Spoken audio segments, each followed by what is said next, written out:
Hello, my name is Mirel Mingo, and I am proud to bring you this year's Black History Moment. I will begin by explaining the origin of Black History Month. It began in 1915 when Carter G. Woodson was in Washington, D.C. for the 50th anniversary of the Emancipation. Fast forward almost a decade, in 1924, he, along with his fraternity brothers, created Negro History and Literature Week, later renamed Negro Achievement Week. Wanting a greater impact, in February 1926, he sent out a press release announcing Negro History Week. February was the chosen month because Abraham Lincoln's birthday is on the 12th, and Frederick Douglass's birthday is the 14th, who both had major effects on the advancement of African American people. In 1976, 50 years after the first celebration, the Association for the Study of African American Life and History used its influence to institutionalize the shifts from a week to a month and from Negro history to Black history. In 1986, Congress finally passed a law which designated February 1986 as National Black Afro-American History Month. Now let's turn to our reporter to interview some famous Black Americans.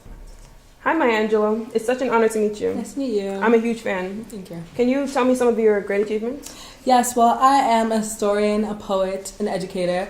Lately, I've been teaching at Wake Forest University. I teach history, theology, and my autobiography, I Know Why the Caged Birds Sing, is actually a bestseller. Thank you. Nice to meet you. Nice meeting you, too. Oh. And Marian Anderson, it's nice to meet you. Nice to meet you too, love. Can you tell me some of your great achievements? I did a couple things here and there. In 1955, I was the first African American to perform at the Metropolitan Opera in New York City. Yes.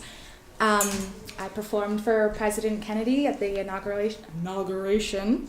And 2 years later, I won a medal, which is pretty awesome. And I performed for President Roosevelt and his wife Eleanor at the White House. And in 1991, I believe, yes, 1991, I won a Grammy. Really? Thank It was nice meeting you. You too, love. Hi, Althea. It's nice to meet you. Nice to meet you too. So, can you tell me about your life? I grew up in Harlem, New York. I was a local tennis table championship in my neighborhood, but it wasn't until later that Buddy Walker, a local musician, discovered me and convinced me to start playing tennis in the local courts. And in 1950, I became the first African American woman to compete in the national championships. Hi, Wilma Rudolph. It's nice to meet you. So can you tell me about your life? Okay. When I was younger, I was diagnosed with polio in my left leg.